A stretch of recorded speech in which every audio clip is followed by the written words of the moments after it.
ഇപ്പോൾ തക്കുടു അങ്ങോട്ട് ഓടിപ്പോയിട്ടുണ്ട്. തക്കുടുന്നും ഫുട്ടാൻ എന്നൊക്കെ ഞങ്ങൾ വിളിക്കും, പക്ഷേ ജിയന്ന എന്നാണ് അവളുടെ പേര്. തക്കുടു എവിടെയാ?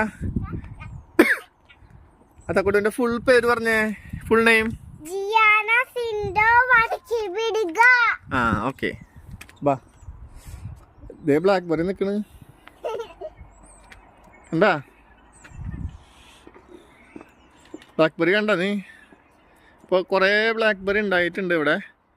ഇതൊരു വീടിൻ്റെ ഫ്രണ്ടിലുള്ള ഒരു ചെറിയൊരു പ്ലോട്ടാണ്, പക്ഷെ ആകെ കാട് പിടിച്ച് കിടക്കാണ്. ഇവിടെ താമസക്കാരൊന്നും ഇല്ലാന്ന് തോന്നുന്നു.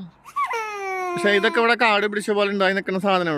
ഇവിടത്തുകാരിതൊന്നും അങ്ങനെ കഴിക്കുന്നതായിട്ട് ഞാൻ കാണാറില്ല.